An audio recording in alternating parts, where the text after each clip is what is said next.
करते हैं discussion start है। Hello. Hello. Hello. Hello.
Hello.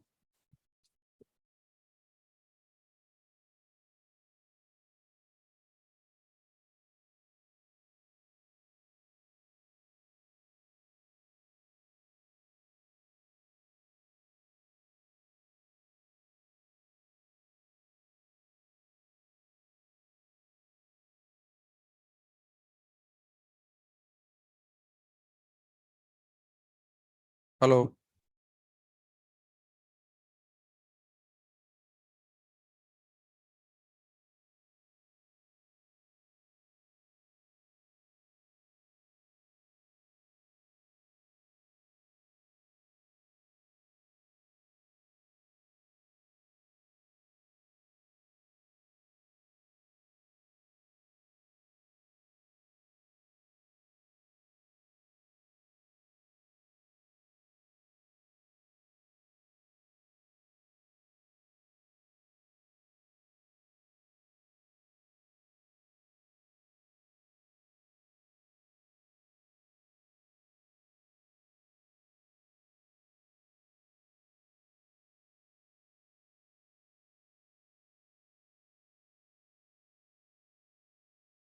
Hello. Hello. Hello. हाँ, ये क्या हुआ?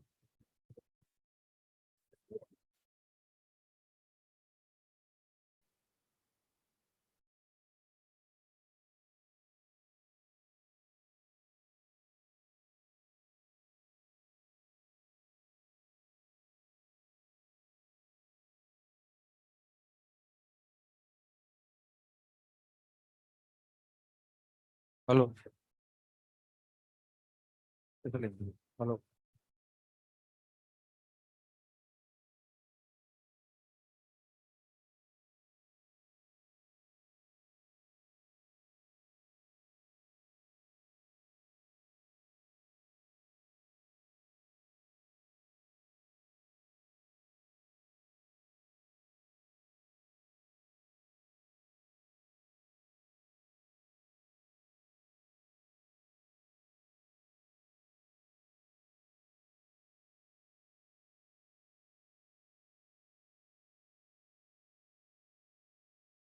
हेलो।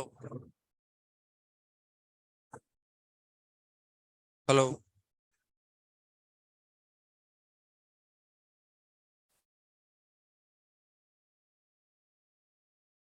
हेलो। तो एक्सरसाइज 1 से स्टार्ट करते हैं वरना एक्सरसाइज 1 का पार्ट 1। क्वेश्चन नंबर F1 में कोई डाउट हो, F1 के बाद F2 में कोई डाउट हो, F3 में कोई डाउट हो। F3 में डाउट है? F1 के बाद F3 आ गया ना। F3 में भी कोई डाउट नहीं है ना? F3 में कोई डाउट नहीं है ना? मतलब उसमें दिखाना है हमें कि इनफाइनाइट जगह डेरिवेटिव जीरो आएगा। तो वही हमें ये दिखाना पड़ेगा। हम ये दिखा सकते हैं रोल्स थ्योरम का यूज करके कि कोई फंक्शन अगर हमारे पास है तो f(x) बराबर जीरो के कोई भी दो रूट के बीच में उसके डेरिवेटिव का कम से कम एक रूट आता है ना। एफ डे से कहाँ से आ रहे हो भैया यार आप? इतने देर से आ रहे हो, मतलब आप क्लास में यहाँ खड़े रहो। आप पूरी क्लास में यहीं खड़े रहोगे आप? मतलब इतना देर हो रही है, देखो आप उसके बाद क्लास में आ रहे हो यार आप। क्या और लेट आऊंगे मैं क्लास में?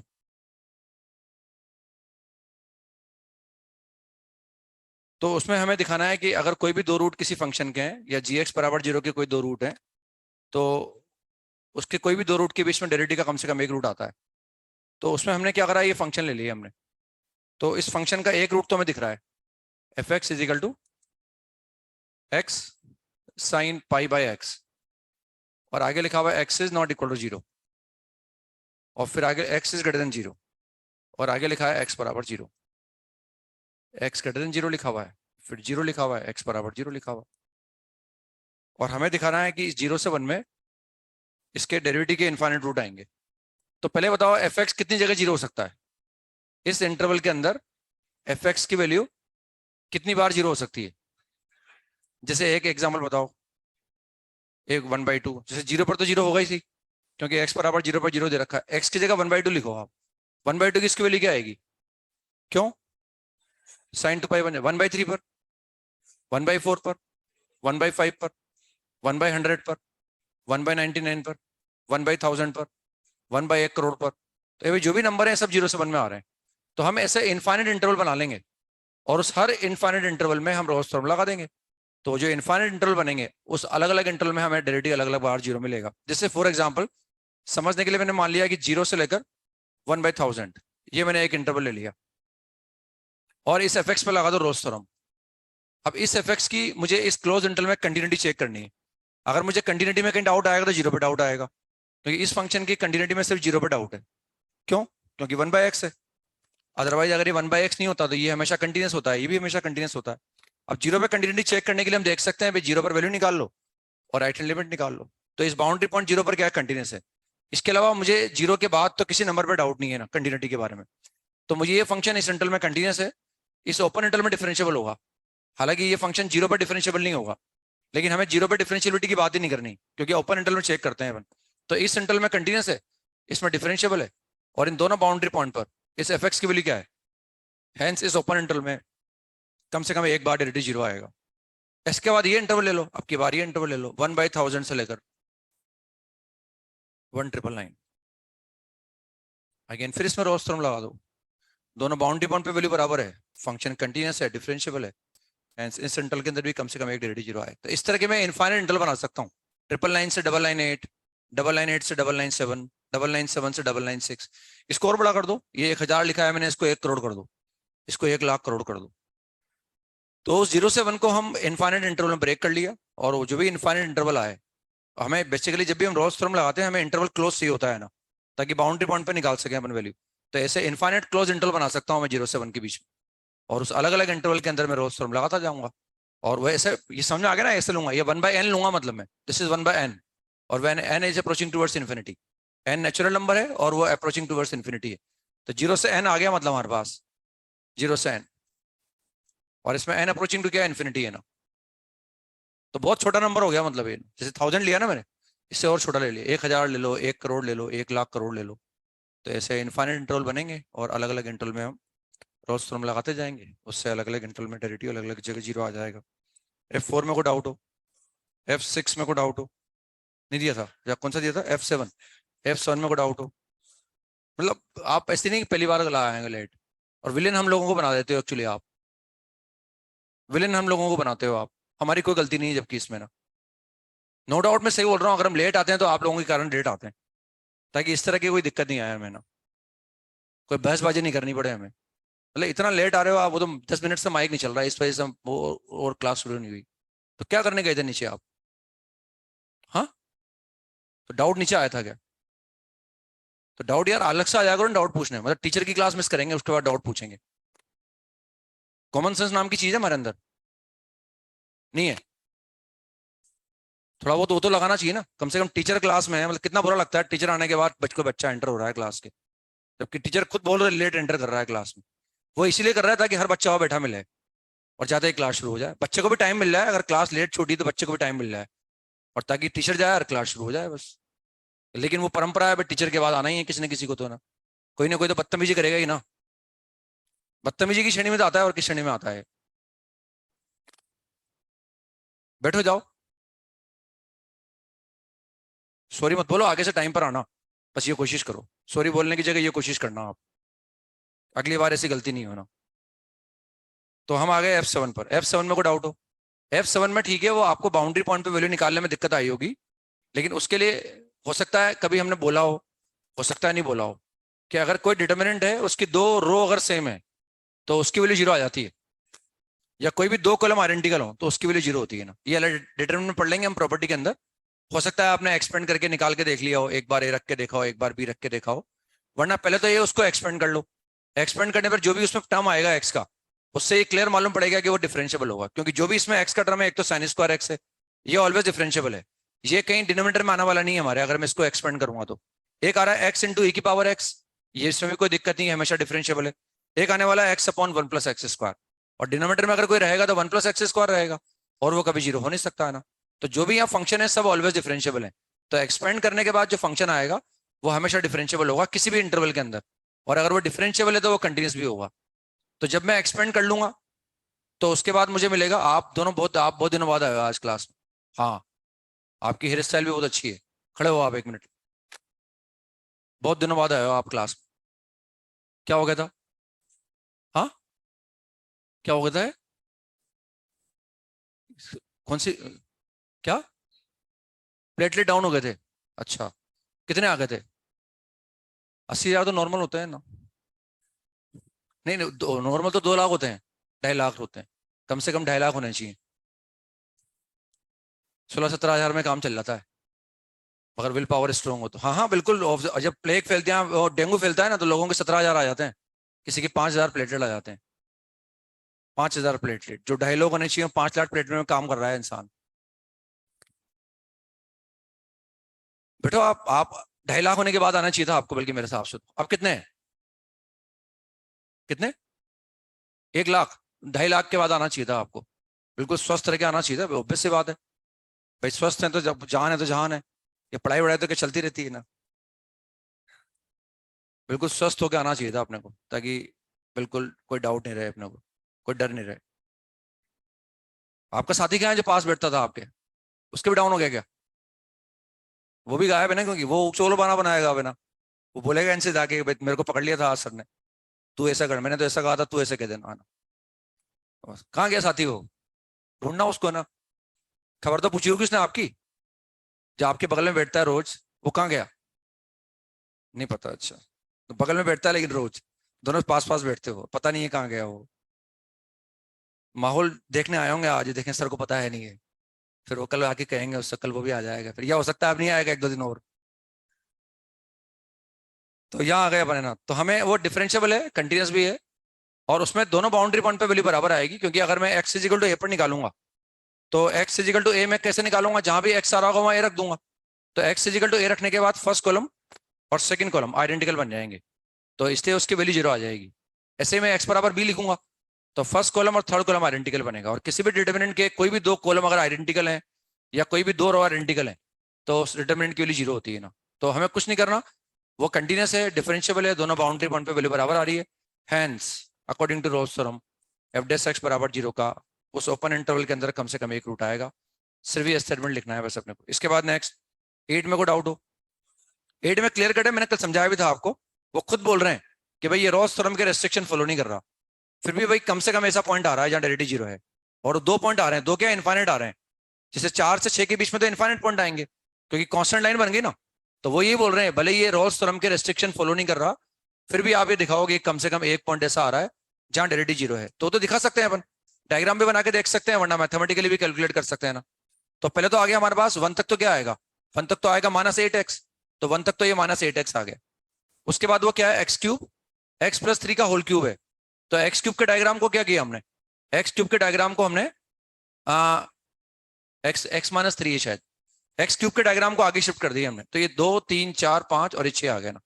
तो ये एक्स क्यूब का डायग्राम जो होता है वो हम जानते ही ना, और वो डायग्राम ऐसे बन जाएगा बस है ना। और 4 तक देखना है तो 4 पर 1 आ जाएगा, और ये टेंजेंट इसकी हॉरिजॉन्टल होती है, हम जानते हैं यहाँ पर एक्स क्यूब के डायग्राम, और बस ये ऐसा आएगा, यहाँ मिल जाएगा ना। और उसके बाद शायद यहाँ होलो सर्कल है, और उसके बाद फिर डार्क सर्कल आ जाएगा लगातार। तो ये डायग्राम बन गया उसका सब। तो 4 से 6 के बीच में जितने ही पॉइंट है उन सब पर डेरिवेटिव क्या आ रहा है, जीरो आ रहा है। हालांकि डेरिवेटिव यहाँ भी जीरो आ रहा है, 3 पर भी जीरो आ जाएगा। तो भले ये रोल्स थ्योरम ये डिसकंटिन्यूअस है, ये डिफरेंशिएबल भी नहीं है, बाउंड्री पॉइंट पर वैल्यू बराबर भी नहीं आ रही, लेकिन फिर भी हमें ऐसा पॉइंट मिल रहा है जहां डेरिवेटिव जीरो आ रहा है, कम से कम एक ऐसा पॉइंट फिर भी मिल रहा है हमें। F9 में कोई डाउट हो, फंक्शन मान लिया f(x)(x) और a और b पर वैल्यू बराबर आ गई, और कंटिन्यूअस डिफरेंशिएबल है क्योंकि दिया हुआ है हमें f डिफरेंशिएबल है, जो इंटरवल है वो पॉजिटिव नंबर है, इसलिए x जो जीरो वाला लिखा हुआ है नीचे वो जीरो भी कभी नहीं होगा। तो फंक्शन कंसिडर कर लिया हमने gx = f(x)(x) और कंटिन्यूअस डिफरेंशिएबल दिखा के बोल दिया कि उस a से b के बीच में कम से कम एक जगह डेरिवेटिव जीरो आएगा। पार्ट 2 में आ गए। पार्ट 2 में F1 में कोई डाउट हो, F4 में कोई डाउट हो, F5 में कोई डाउट हो, नहीं दिया, अच्छा। पार्ट 3 में आ गए। पार्ट 3 के अंदर F1 में कोई डाउट हो, ये डिफरेंशियबिलिटी में भी था हमारे ना। तो इंटरवल आ गया इसमें 1/3 से 2/3, 1/3 से 2/3, मतलब उसी में रोल्स थ्योरम लगा सकता हूं मैं, क्योंकि उससे बड़ा अगर इंटरवल लूंगा ना तो वो डिफरेंशिएबल नहीं हो पाएगा, फिर उससे बड़े इंटरवल में वो फंक्शन डिफरेंशिएबल नहीं आ पाएगा। समझ रहे मेरी बात। और जो सी आएगा वो क्या आएगा, हाफ आ जाएगा, सी आ जाएगा हाफ। बताना है, हाँ हो गया ना। वो डायग्राम बना, ये डिफरेंशियबिलिटी की शीट में भी था हमारे, उसमें शायद मेरे हिसाब से उसमें भी 2 पॉइंट आते हैं, 2 जगह नॉन डिफरेंशिएबल आता है, वो मैक्सिमम वाले की बात कर रहे हैं ना। बताना है क्लास। इसके बाद नेक्स्ट हम आ गए कौन सा, F3 में कोई डाउट हो भाई वो डिफरेंशिएट कर दो और जीरो के बराबर रख दो उसको। इसके बाद F4 में कोई डाउट हो, ये भी अच्छा सवाल है ना। हालांकि इसमें थोड़ा आइडिया लग जाता है, ए तो निकल जाता है फटाफट कि a = 2 आता है, क्योंकि वो a से b में हम चाहते हैं रोल्स थ्योरम लगे। तो a से b में रोल्स थ्योरम तब लगेगी जब a और b पर वैल्यू बराबर आ रही हो, वो कंटिन्यूअस और डिफरेंशिएबल हो। तो ln x upon x into ln x का डायग्राम भी हमने बना रखा है, x² इंटू e⁻⁻x का डायग्राम भी बना रखा है, ln x अपॉन √x का डायग्राम भी बना रखा है, ये बनवा रखे हैं मैंने सब आपसे ना।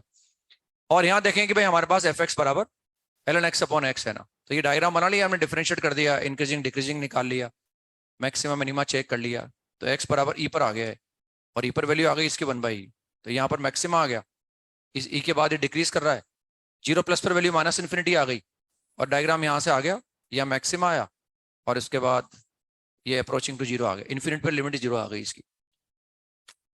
अब ये वैल्यू हमारे पास x = 1 है। अब हमें इंटरवल चाहिए a से b कि हम इस फंक्शन में रोल्स थ्योरम लगा सके ना, और वो a और b दोनों इंटीजर है ना।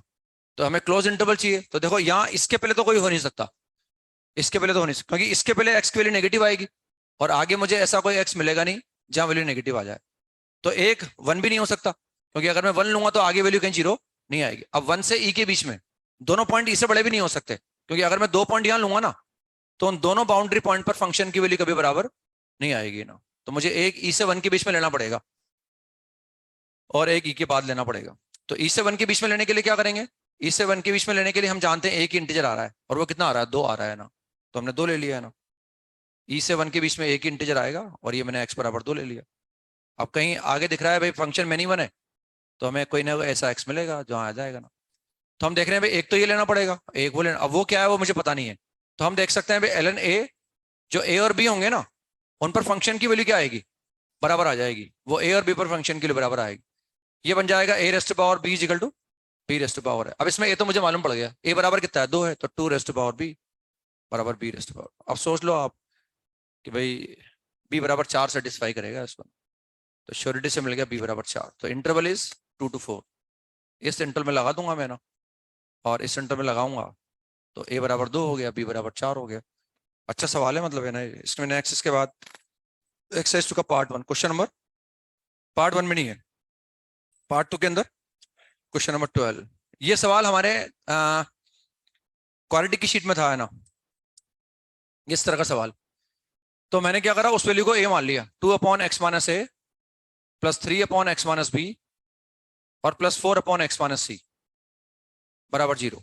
ये इक्वेशन है हमारे पास, जहां ए का मतलब है f(π/12), बी का मतलब है f(π/4) और सी का मतलब है f(5π/12). ये bc का मतलब है। इस तरह का सवाल हमारे क्वालिटी की शीट में था, उसमें ये दिया हुआ था 2/x-1, 3/x-2 एंड 4/x-3। तो वहां तो क्या बड़े आसानी से यहाँ भी हम कर सकते हैं, ऐसी बात नहीं है। यहाँ भी हम क्या करें कि भाई यहाँ इसको एलसीएम ले लो तो ये क्वाड्रेटिक बन जाएगी और क्वाड्रेटिक के 2 रूट आ जाएंगे। तो अगर ये 1 2 3 होते ना तो इसको सोल्व करके निकालना आसान था, रूट निकालना आसान था। लेकिन यहाँ इनकन्वीनियंट है, क्योंकि जो ए हमारे पास है वो f(π/12) है और उसमें भी जो fx है वो इनकन्वीनियंट है, fx इज x/sin x। तो बस मुझे ये देखना है, मुझे पता है कि ये a कोई फिक्स नंबर है, मुझे पता है b कोई फिक्स नंबर है और मुझे पता है c कोई फिक्स नंबर है। इस तरह का सवाल फिर एचएलपी के अंदर भी था हमारा, वो थोड़ा इनकन्वीनियंट था, तो वो ग्राफ बना के करते हैं। इस सवाल को भी ग्राफ बना के करते हैं ताकि वो एचएलपी वाला सवाल बड़ी आसानी से किया जा सके। ये भी ग्राफ बना के बताया था, ऐसी बात नहीं है कि इसको नहीं बताया होगा ग्राफ बना के। तो इसका मुझे ग्राफ बनाना है, इस एक्सप्रेशन का मुझे डायग्राम बनाना है। डायग्राम बनाने के लिए हम देख रहे हैं 3 पॉइंट पर ब्रेक होगा ग्राफ, ए पर डिफाइन नहीं है, बी पर डिफाइन नहीं है, सी पर डिफाइन नहीं, और कोई भी एक्सप्रेशन जिस पॉइंट पर अनडिफाइंड होता है वहां एक वर्टिकल लाइन ड्रॉ कर लो आप। अब हमें ये चेक करना है कि भाई ए बी सी है, ए मैंने बोला है A is equal to f(π/12), B is equal to हमारे पास है f(π/4) और सी मैंने एज्यूम किया f(5π/12). बस मुझे ये देखना है कि ये सब हैं तो पॉजिटिव नो डाउट, क्योंकि π/12, π/14, π/4 एंड 5π/12 सब एक्यूट एंगल है। इन सब पर x तो पॉजिटिव आएगा ही आएगा, sin x भी क्या आएगा, पॉजिटिव ही आएगा हमारे पास। बस ये देखना है इनमें से कौन बड़ा है कौन छोटा है, ये एबीसी का मुझे ऑर्डर देखना है ना। तो वो ऑर्डर देखने के लिए हमारे पास फंक्शन ये है fx is equal to x/sin x।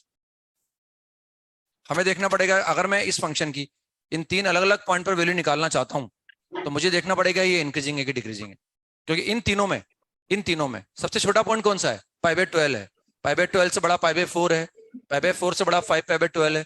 तो मुझे ये देखना है कि ये फंक्शन इंक्रीजिंग है कि डिक्रीजिंग है, बस मुझे ये निकालना है। उसके लिए मैं डिफरेंशिएट कर देता हूँ उसको ना। तो अगर मैं f(x) निकालूंगा तो f(x) is equal to sin x minus x into cos x। नीचे क्या आ जाएगा, नीचे आ जाएगा sin स्क्वायर x, नीचे ऐसा आ जाएगा, है ना। अब ऐसा आने के बाद कोई दिक्कत नहीं है, ऐसा अगर मैं लाना चाहता हूँ तो इसके बाद जो है वो हमें, बस जैसे ही मैंने यहाँ से cos x कॉमन ले लिया ऊपर से, देखो आप, जैसे ही मैं cos x कॉमन लूंगा we get 10x minus x, और हम जानते हैं कि 0 से π/2 में 10x क्या होता है, x से बड़ा होता है ना। तो ये क्या आ गया, पॉजिटिव आ गया हमेशा। मैंने यहाँ से cos x कॉमन ले लिया और जैसे ही मैंने cos x कॉमन लिया we get 10x minus x, नीचे sin स्क्वायर x से कोई दिक्कत नहीं है। तो पूरे 0 से π/2 में बोल सकता हूँ मैं ये पॉजिटिव है, ये पॉजिटिव है, ये पॉजिटिव है, यानी डेरिवेटिव क्या है, डिस्टिंक्टली इंक्रीजिंग हो गया ना। तो सबसे छोटा नंबर कौन सा हो गया इनमें, ए, उससे बड़ा बी और उससे बड़ा सी। बस अब मैंने डायग्राम बना लिया है, या मैंने ए को मार्क कर दिया और या मैंने सी को मार्क कर दिया, और बस इन पर वर्टिकल लाइन ड्रॉ कर लो आप, इन पर वर्टिकल लाइन ड्रॉ कर लो। इनके अलोंग ये ग्राफ इन्फिनिटी पर जाएगा या माइनस का इन्फिनिटी पर जाएगा। अब ए प्लस पे निकालो, अगर मैं ए प्लस पे निकालूंगा तो ए प्लस पर ये कितना आएगा, प्लस इन्फिनिटी, यानी ए प्लस पे डायग्राम यहाँ से स्टार्ट होगा। और अगर मैं इस फंक्शन की बात भी करूँ ना तो मुझे 3 ही जगह डिवाइड है, बस 3 जगह अनडिफाइंड है, बाकी ए से बी के बीच में, बी से सी के बीच में, सी के बाद ए के पहले, हर जगह क्या है, कंटिन्यूस है। तो ए प्लस पर वैल्यू इन्फिनिटी आएगी, समझ में आ गया होगा। बी माइनस पर निकालो, बी माइनस पर ये 0 माइनस आएगा तो माइनस का इन्फिनिटी, तो यहाँ प्लस इन्फिनिटी या माइनस इन्फिनिटी, डायग्राम इसका ऐसे बनेगा क्योंकि ए से बी के बीच में कंटिन्यूस है। बी प्लस पे निकालो, बी प्लस पे 0 प्लस बनेगा तो प्लस इन्फिनिटी आ जाएगा, फिर सी माइनस पे निकालो माइनस इन्फिनिटी आ जाएगा, बस ये डायग्राम ऐसा बन जाएगा। सी प्लस पर अगेन निकालूंगा तो प्लस इन्फिनिटी, और उसके बाद इन्फिनिटी पे निकालूंगा तो इन्फिनिटी पर इसकी लिमिट क्या आ जाएगी, 0 आ जाएगी। ऐसे में ए माइनस पर निकालूंगा तो माइनस इन्फिनिटी, और माइनस के इन्फिनिटी पे निकालूंगा तो 0 आ जाएगा। बस ये डायग्राम बना हुआ है, हम जानते हैं इसके 2 ही रूट आ सकते हैं, क्योंकि अगर मैं एलसीएम वगैरह लूंगा तो क्वाड्रेटिक बनेगा ये, और एक रूट आएगा ए से बी के बीच में, मतलब एक रूट आएगा f(π/12) से f(π/4) के बीच में, और एक आएगा f(π/4) से f(5π/12) के बीच में। देखना इस तरह का सवाल था क्वालिटी की शीट में हमारे, तो वहां लेकिन शीट में तो आसान था, मतलब एक्सरसाइज में ये 1 2 3 था, और जो एचएलपी है उसके अंदर ये डेटा इनकन्वीनियंट था इसकी तरह। तो इसलिए हमने डायग्राम बना के सीख लिया था कि भाई डायग्राम बना लेंगे और कैलकुलेट करके निकाल लेंगे। नेक्स्ट, इसके बाद 22 में कोई डाउट हो, किसी ऑप्शन में कोई डाउट हो, 22 के किसी ऑप्शन में डाउट हो गया। इसके बाद नेक्स्ट, सी वाले में एपी में लिख लिया ना और इसका इंटीग्रल मान लिया ना, आ गया 0, उससे क्या है। सी वाले में हमें एपी में दे रखा है तो एपी में क्या हो गया, एपी में आ गया 2b बराबर a प्लस सी, ये ऐसा आ गया 2b बराबर a प्लस सी, और हमें इसका दिखाना है at least one root of the equation. तो इसका इंटीग्रल मान लिया हमने ना, तो इसका अगर मैं इंटीग्रल मानता हूं तो इसका इंटीग्रल क्या आ गया, f x is equal to x cube आया ना, वो तो ए एक्स क्यूब आ गया शायद है ना, फिर वो कितना आया, इंटीग्रेट किया तो माइनस का 2b एक्स स्क्वायर आ गया, और फिर कितना आ गया, प्लस का सी एक्स आ गया ना, ये ऐसा आ गया, 2b बराबर a प्लस सी आ गया वो। तो हमें किसके बीच में चाहिए, हमें चाहिए कि इसका कम से कम एक पॉजिटिव रूट होगा।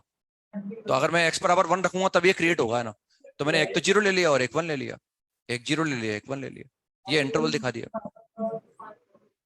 अब ये हम जानते हैं पॉलिनोमियल है, तो सिंस नो डाउट डिफरेंशिएबल होगा, नो डाउट कंटीन्यूअस होगा। क्या बाउंड्री पॉइंट पे वैल्यू बराबर है, यस, 0 पर वैल्यू 0 आ रही है, 1 पर वैल्यू 0 आ रही है, हैंस ये ओपन इंटरवल 0 से 1 में डेरिवेटिव का कम से कम एक रूट होगा। और ओपन इंटरवल में जो नंबर आएंगे वो कौन से आएंगे, पॉजिटिव। सोचा करो यार, थोड़ा फाइट किया करो, हंसो मत आप, थोड़ा सोचा करो, हर चीज को हंसी में मत टालो, हंसी में टाल के मत निकालो है ना, और कम से कम हम लोगों को तो मदद करो। आपके माता पिता भी मेहनत नहीं कर रहे आपके लिए भी इतनी जितनी हम कर रहे हैं, इसलिए कम से कम उस पर मत गुस्सा करो, आप पढ़ाने वाले पे मत गुस्सा करो, कम से कम थोड़ी कोशिश करते तो आता ना सवाल। कौन सा सवाल होमवर्क भर भर के देते हैं आपको हम, कि भर भर के होमवर्क दे देते हो, इतने दे देते हो कि बच्चा कर ही नहीं लाएगा, करके नहीं लाएगा।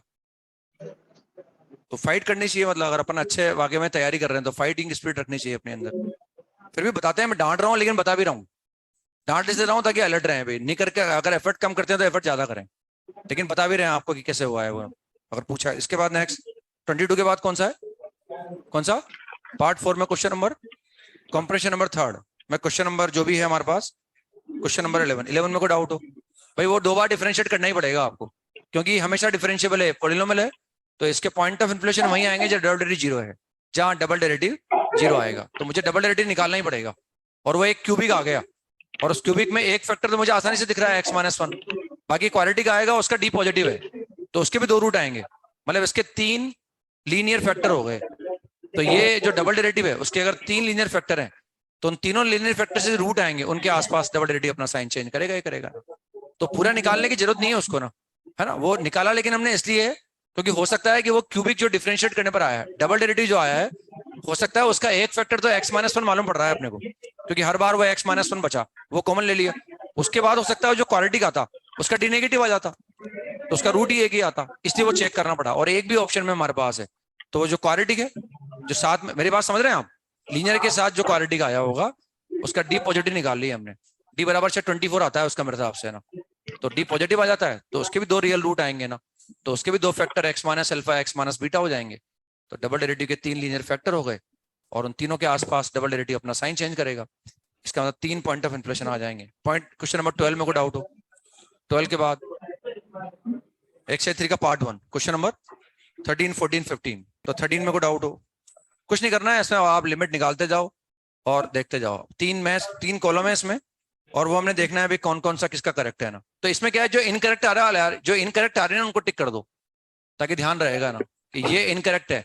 अब अगर वो किसी ऑप्शन में प्रेजेंट होगा तो वो आंसर ही नहीं हो सकता ना, अगर वो करेक्ट पूछेंगे तो अपने से। हालांकि इसमें एक इनकरेक्ट भी पूछा है और बाकी 2 करेक्ट वाले पूछे हैं ना, तो हमें कुछ नहीं करना, जो फंक्शन हमारे पास है, और पहले वाले में वो एफ के रूट के बारे, इक्वेशन के रूट के बारे में बात कर रहे हैं, सेकंड वाले के अंदर वो लिमिट की बात कर रहे हैं, और थर्ड वाले के अंदर वो एफ के इंक्रीजिंग और एफ डेस के इंक्रीजिंग डिक्रीजिंग की बात कर रहे हैं। तो इसमें ये हमारे पास है एफ एक्स बराबर, जैसे इस तरह के सवाल करते हैं ना हम क्लास में, अब एक फंक्शन एक ही था, बहुत सारे सवाल पूछ लिए उन्होंने, जैसे मैं करा रहा हूँ आपको 1 + 1/x होल पावर x का डायग्राम बनवा रहा हूँ, वो कुछ भी पूछ सकते हैं, वो कॉम्प्रेशन में आ सकता है, मल्टीपल जो 3 सवाल हैं करना, हमारा फंक्शन एक ही है लेकिन 3 सवाल पूछे गए हैं उसमें ना। तो उसमें f x is equal to x plus l n x हमारे पास है, और माइनस का x into l n x है, और जो भी जानकारी हमारे पास है वो दे रखी है कि 0 से इन्फिनिटी के बारे में बात कर रहे हैं अपने ना। तो फर्स्ट इसमें हमें एक तो लिमिट निकालनी है, सेकंड कॉलम से मालूम पड़ रहा है कि एफ एक्स की लिमिट निकालनी है, तो x अप्रोचिंग टू इन्फिनिटी पर सबसे पहले एफ एक्स की लिमिट निकाल लो आप। तो मैं एफ एक्स की लिमिट निकालूंगा तो ये आ जाएगा x plus l n x minus का x एल एन एक्स, तो हमें लग रहा है कि इन्फिनिटी माइनस इन्फिनिटी बनेगा ये, क्योंकि ये इन्फिनिटी आएगा, ये इन्फिनिटी आएगा, इन्फिनिटी बन जाएगा, और ये भी इन्फिनिटी आएगा। तो क्या करो, उसमें से x को बाहर ले लो आप, और जिसे मैं x को बाहर लूंगा यहाँ से, वी गेट 1 प्लस माइनस का एल एन एक्स, ये ऐसा आ जाएगा ना, x मैंने बाहर ले लिया ना, अब एक्स अप्रोचिंग टू इन्फिनिटी पर ये कितना है, ये इन्फिनिटी है, एक्स अप्रोचिंग टू इन्फिनिटी पर ये कितना है, 0, तो ये 1, ये 0 और ये माइनस का इन्फिनिटी, तो इन्फिनिटी इंटू माइनस इन्फिनिटी, तो लिमिट क्या आ गई, माइनस इन्फिनिटी आ गई, यानी ये माइनस इन्फिनिटी आ गया ना। इसका मतलब हमने सेकंड वाले पे, फर्स्ट वाले पे क्रॉस लगा दिया, फर्स्ट वाले पे क्रॉस लगा लो। अब फर्स्ट वाला जिसमें प्रेजेंट होगा ना, जब वो करेक्ट पूछेंगे तो फर्स्ट वाला जिसमें प्रेजेंट होगा वो आंसर सही नहीं हो सकता। जैसे अगर हम क्वेश्चन नंबर 14 की बात करें तो 14 में ए करेक्ट नहीं हो, नहीं 14 में जो है डी करेक्ट नहीं हो सकता, मतलब ये तो मालूम पड़ गया वो करेक्ट नहीं हो सकता, उस पर दिमाग नहीं लगाएंगे मतलब।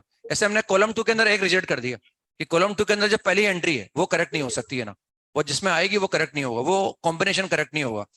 अब आते हैं अपन डिफरेंशिएट कर देते हैं इसको ना, डिफरेंशिएट करने के बाद वो एफ डेस एक्स और एफ डबल डेस एक्स की लिमिट भी निकलवा रहे हैं अपने से ना, तो हम डिफरेंशिएट कर देते हैं। ये तो मालूम पड़ गया हमें कि एफ एक्स की लिमिट क्या है हमारे पास, एक्स अप्रोचिंग टू इन्फिनिटी, हो सकता है कहीं काम आए एक्स अप्रोचिंग टू इन्फिनिटी, और एफ एक्स की लिमिट कितनी आ गई हमारे पास, माइनस इन्फिनिटी आ गई है। अब इसके बाद इसमें एफ डेस एक्स निकाल लो, तो अगर मैं एफ डेस एक्स निकालूंगा तो we get 1 plus 1 by x minus 1 plus ln x, तो this is 1 by x minus का ln x, ये ऐसा आ गया हमारे पास। जो भी कुछ कर रहे हैं उसके लिए दिया हुआ है कि x 0 से इन्फिनिटी में हमारे पास है ना। अब इसमें हमें निकालनी है limit x approaching to infinity पर एफ डेस एक्स की लिमिट निकालनी है, तो therefore x approaching to infinity f dash x, और वो शायद क्लियर कट दिख रहा है, that will again minus infinity, है ना, माइनस इन्फिनिटी, क्योंकि इन्फिनिटी पर ये 0 हो जाएगा, ये माइनस इन्फिनिटी आ जाएगा, तो एफ डेस एक्स की लिमिट क्या आ गई, माइनस इन्फिनिटी आ गई हमारे पास। अब डबल डेरिवेटिव भी निकाल लेते हैं हाथों हाथ यहाँ से ना, क्योंकि डबल डेरिवेटिव की लिमिट पूछी गई हमसे, तो f double dash x is equal to minus का 1 बाई एक्स स्क्वायर और माइनस का 1 by x, therefore limit x approaching to infinity f double dash x is equal to 0, ये क्लियर कट 0 आ जाएगा ना। तो सेकंड कॉलम के अंदर एक एंट्री गलत है बस, पहले वाली, सेकंड भी सही है, थर्ड भी सही है, फोर्थ वाला भी सही, फर्स्ट एंट्री पे क्रॉस लगा दिया हमने कि भाई जब वो करेक्ट पूछेंगे और पहला वाला कहीं आ रहा होगा फिर वो करेक्ट नहीं होगा, यानी अगर 1 कहीं आ गया तो उसके आसपास चेक करने की जरूरत नहीं है, वो तो फिर इनकरेक्ट ही होगा ना। ये हमने लिमिट निकाल ली, तो ये दिख ही रहा है हमें साफ साफ। अब हम बात कर रहे हैं इसकी, अब वो कहीं लास्ट वाले कॉलम के अंदर हमें एफ के इंक्रीजिंग डिक्रीजिंग और एफ डेस के इंक्रीजिंग डिक्रीजिंग की बात कर रहे हैं। तो ध्यान से देखो, ये एफ डेस एक्स एक फंक्शन है, ये इसका डेरिवेटिव है, और ये डेरिवेटिव 0 से इन्फिनिटी में हमेशा क्या है, नेगेटिव है। इसका मतलब इस फंक्शन का डेरिवेटिव हमेशा नेगेटिव आ रहा है, इसका मतलब एफ डेस एक्स क्या हो गया, स्ट्रिक्टली डिक्रीजिंग हो गया। तो उस लास्ट वाले कॉलम में देखते हैं कि एफ डेस एक्स फंक्शन एक बार इंक्रीजिंग बोल रखा है आर वाले में, और एक बार बोल रखा है डिक्रीजिंग, और एक बार इंक्रीजिंग, तो जो आर वाली एंट्री वो गलत हो गई, पूरे 0 से इन्फिनिटी में एफ डेस एक्स क्या हो गया, डिक्रीजिंग हो गया। मेरी बात समझ में आ गई ना, पूरे 0 से इन्फिनिटी में और F dash x decreasing function हो गया, तो हमने आर वाली एंट्री पे क्रॉस लगा दिया। अब जिसमें आर प्रेजेंट होगा वो कभी करेक्ट नहीं हो सकता, अगर वो करेक्ट पूछेंगे तो ना, और हमें दिख रहा है कि एफ डेस एक्स हमेशा इससे डिक्रीजिंग हो गया फंक्शन। अब इसके बाद हम जो है वो एफ के बारे में देख सकते हैं ना, एफ के बारे में देखना है कि ये इंक्रीजिंग है कि डिक्रीजिंग है। एफ डेस तो मालूम पड़ गया डिक्रीजिंग आ गया, लेकिन हमें देखना है ये इंक्रीजिंग है कि डिक्रीजिंग। उसके लिए हमें क्या करना पड़ेगा, ये जो फंक्शन इसका जो डेरिवेटिव है, ये जो एक्सप्रेशन है, ये पॉजिटिव है कि नेगेटिव है ये पता लगाना पड़ेगा, लेकिन हम पता नहीं लगा पा रहे। और हमने अभी कैलकुलस में यही सीखा है, हमने एओडी में यही सीखा है कि अगर हम पता नहीं लगा पा रहे हो कि कोई फंक्शन पॉजिटिव है कि नेगेटिव है, तो उसकी बाउंड्री पॉइंट पे वैल्यू निकाल लो, उसको डिफरेंशिएट वगैरह कर दो, उससे मालूम पड़ जाएगा। तो यहाँ से देख सकते हैं, अगर मैं एफ डेस एक्स का डायग्राम बनाना चाहूँ तो उससे मालूम पड़ जाएगा ना, 0 से इन्फिनिटी की बात कर रहे हैं हम, तो 0 प्लस पे देखो, 0 प्लस पे कितना आ जाएगा, 0 प्लस पर प्लस इन्फिनिटी आएगा, और ये माइनस का इन्फिनिटी आएगा, मतलब प्लस इन्फिनिटी आ जाएगा। तो ये एफ डेस एक्स का डायग्राम बना रहे हैं हम, एफ डेस एक्स का डायग्राम बना रहे हैं, और 0 प्लस पर ये प्लस इन्फिनिटी आएगा। इन्फिनिटी पर इसकी लिमिट निकाल ली हमने, इन्फिनिटी पर इसकी लिमिट क्या आ गई, माइनस इन्फिनिटी आ गई एफ डेस एक्स की। हम ग्राफ बना रहे हैं एफ डेस एक्स का, और ये इन्फिनिटी पर इसकी लिमिट क्या आ जाएगी, माइनस का इन्फिनिटी, और हमेशा लगातार क्या कर रहा है, लगातार डिक्रीज कर रहा है, तो लगातार डिक्रीज कर जाएगा। ये डायग्राम बनेगा एफ डेस एक्स का। इसका मतलब ये कहीं पॉजिटिव आएगा और कहीं नेगेटिव आएगा। अब ध्यान से देखेंगे एफ डेस एक्स है ना, क्योंकि ये स्ट्रिक्टली डिक्रीजिंग है इसलिए एक ही बार कट करेगा, तो ये कट कहाँ कर रहा है ये देख रहे हैं अपन।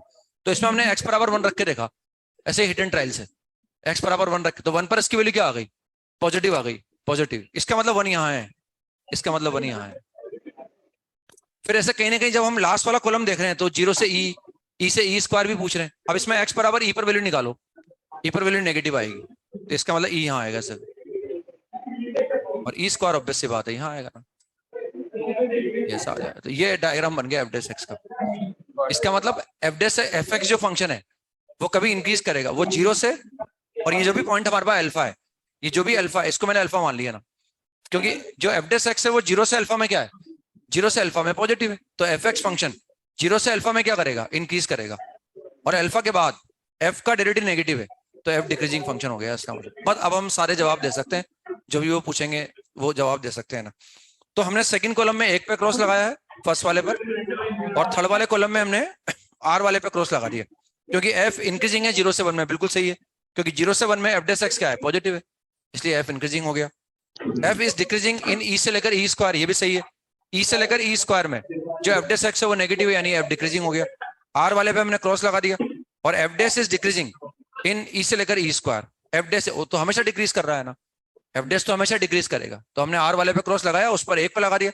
अब यहाँ आते हैं कॉलम वन के अंदर, एफ एक्स बराबर zero for some x belongs to one to e square.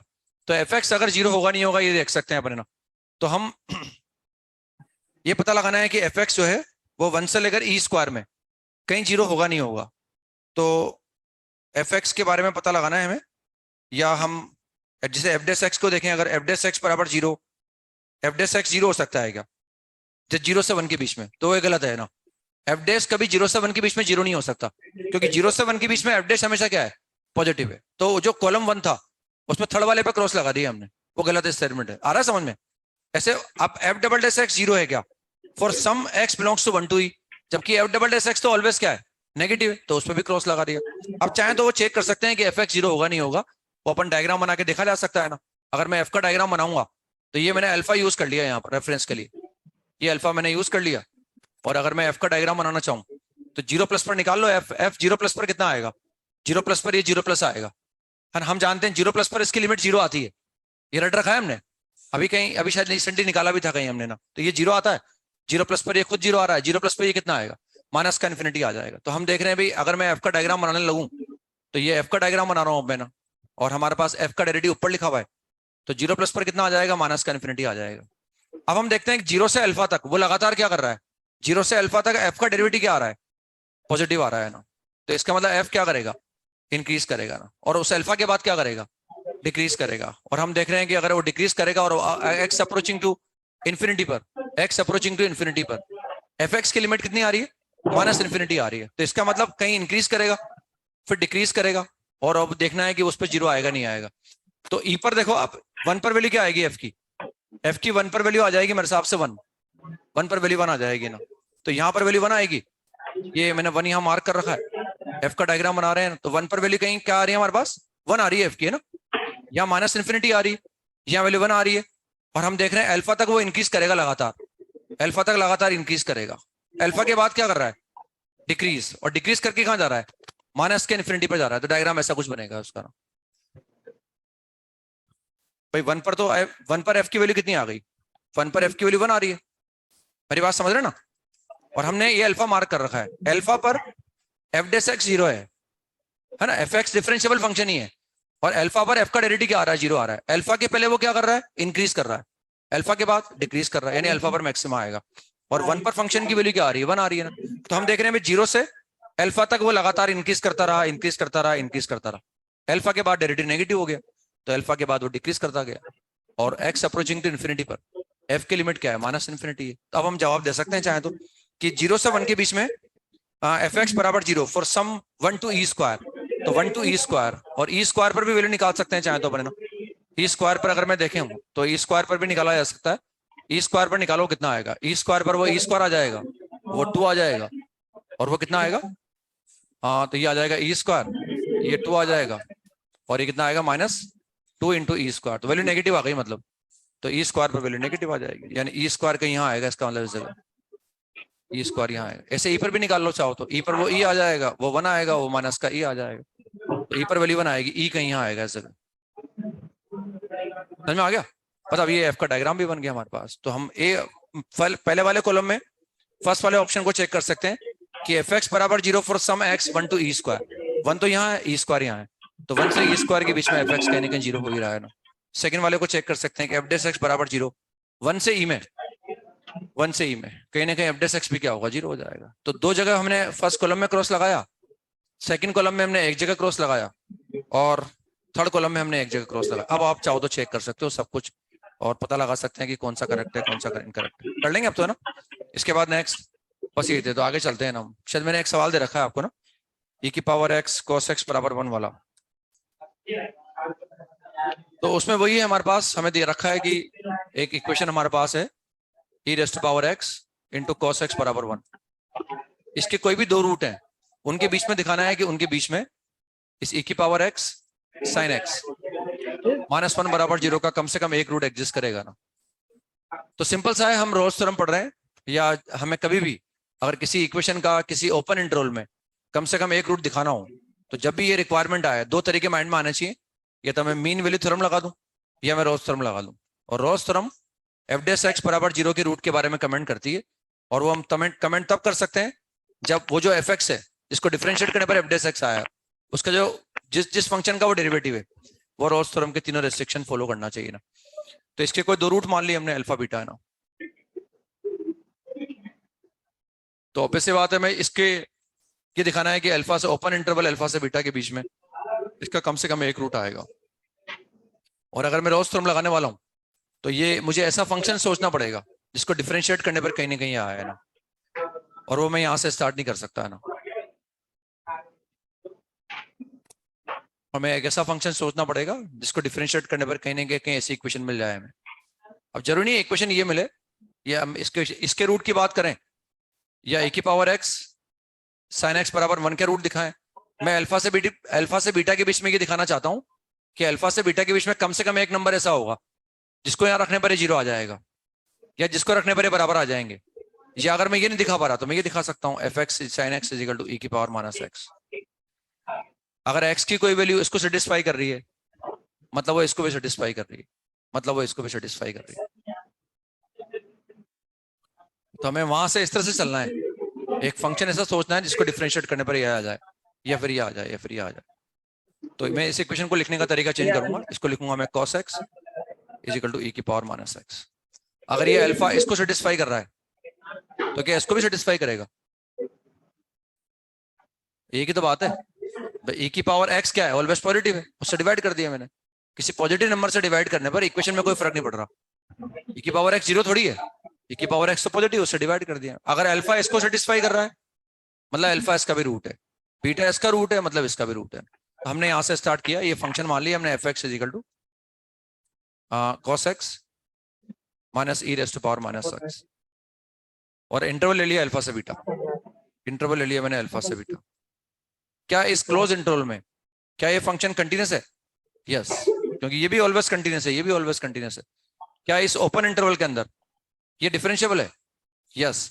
तो बाय यूजिंग, और क्या बाउंड्री पॉइंट पे वैल्यू बराबर आ रही है? यस। क्या अल्फा पर और बीटा पर वैल्यू बराबर आ रही है? यस, क्योंकि अल्फा बीटा इसके रूट है, मतलब अल्फा बीटा इसके भी रूट है ना। भाई अल्फा रखने पर ये बराबर आ गए ना, मतलब ये 0 आ गया। बीटा रखने पर ये बराबर आ गए, मतलब ये 0 आ गया। तो तीनों रेस्ट्रिक्शन फॉलो कर रहा है रोल्स थ्योरम के ये फंक्शन। इसका मतलब अगर ये फंक्शन रोल्स थ्योरम के तीनों रेस्ट्रिक्शन फॉलो कर रहा है, हेंस एफ डेस एक्स बराबर 0 होगा कम से कम एक जगह ओपन इंटरवल अल्फा से बीटा में। देयरफॉर एफ डेस एक्स बराबर 0 will have at least one real root in the open interval alpha से beta. Then according to Rolle's theorem, f dash x बराबर 0 will have at least one real root in this open interval. What is f dash x बराबर 0? Minus का sin x plus का minus e की power x बराबर 0। इस equation का इस open interval में कम से कम एक रूट आएगा। इसका मतलब इस इक्वेशन का इस ओपन इंटरवल में कम से कम एक रूट आएगा। इसका मतलब इस इक्वेशन का इस इंटरवल में कम से कम एक रूट आएगा। इसका मतलब इस इक्वेशन का इस इंटरवल में कम से कम एक रूट आएगा। Hence proved. तो एज इट इज वो e की पावर x cos x बराबर 1 लेकर हम लेके चलते हैं, तो उसको डिफरेंशिएट करने पर ये नहीं आता है। मेरी बात समझ में आ गई ना? तो कई बार थोड़ा दिमाग लगाना पड़ सकता है अपने को ना। हमें ऐसा फंक्शन सोचना पड़ा जिसको डिफरेंशिएट करने पर यहाँ पहुंच सके अपन, यहाँ नहीं पहुंच सके तो यहाँ पहुंच सके ना।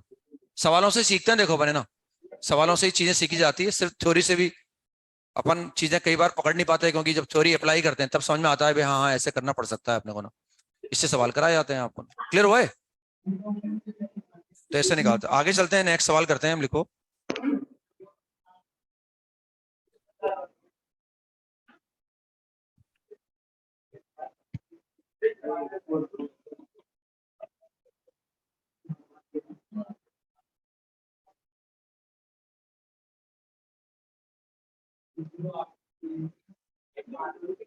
If fx is a twice differentiable function, if fx is a twice differentiable function, if fx is twice differentiable function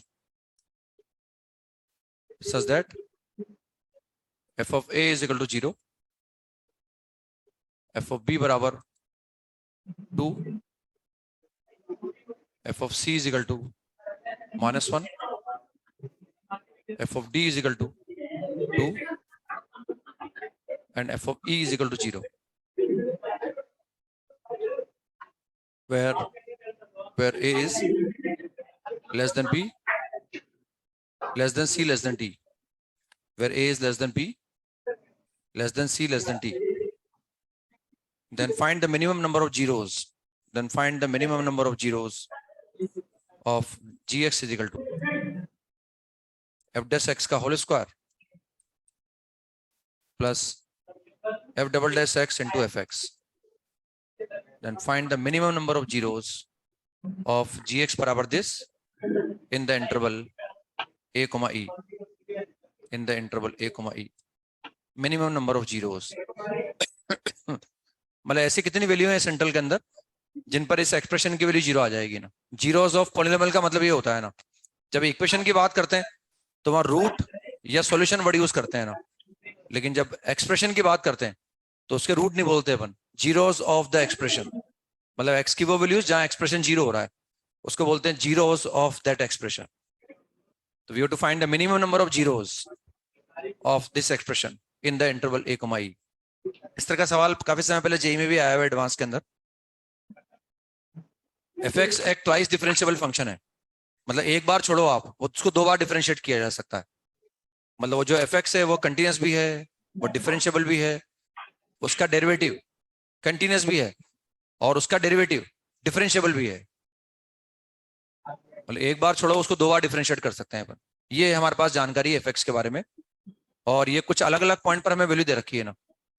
इनमें ABCD के बारे में पता नहीं है वो कैसे हैं, बस ये पता है कि a लेस देन b है, b लेस देन c है, c लेस देन d है, और एक e भी आ जाएगा ना. e को भी बना दो इसमें a लेस देन e, ये e भी बना दो इसमें लेस देन e. और इन अलग अलग पॉइंट पर फंक्शन की वैल्यू के बारे में जानकारी है ना. वो डिफरेंशिएबल होने के साथ साथ कंटिन्यूस भी है, उसका डेरिवेटिव भी कंटिन्यूस है, डेरिवेटिव डिफरेंशिएबल भी है, सब कुछ है. मिनिमम नंबर ऑफ जीरोस पता लगाने हैं हमें कि कम से कम कितनी बार, कम से कम, मैक्सिमम तो हम पता नहीं लगा सकते क्योंकि फंक्शन के बारे में जानकारी नहीं है अपने को ना. तो जो भी ये जानकारी, इससे हम मिनिमम कितनी बार पता लगा सकते हैं ना. अगेन हमें या तो इस एक्सप्रेशन की बात करें, या यूं बोलें कि हमें gx बराबर 0, या हमें यूं बोलें कि हमें इस इक्वेशन के कितने मिनिमम रूट आएंगे. अगर वो ऐसे बोलते तो मिनिमम नंबर ऑफ रूट बोलते हो, मिनिमम नंबर ऑफ रूट. उन्होंने ऐसे लिखा है, ऐसे मिनिमम नंबर ऑफ जीरोस बोल रहे हैं वो ना. अगर ऐसे लिखते तो find the minimum number of roots of this equation in this interval. हमें इस इक्वेशन के कम से कम कितने रूट आएंगे उस इंटरवल के अंदर, ये पता लगाना है. और जो रॉस थ्योरम है वो ये है, इसे मोबाइल बज रहा है शायद है ना, बताएगा थोड़ी कोई भी इसका वजह है. आप एक बार पहले भी खड़े हुए हो शायद है ना, 2 बार. कभी पहले खड़े नहीं हो, ऊपर खड़े भी नहीं होते आप. खड़े होना चाहते हो, नहीं होना चाहते? खड़े तो होना पड़ेगा आपको, परंपरा है, ये बच्चे खड़ा कर देंगे आपको.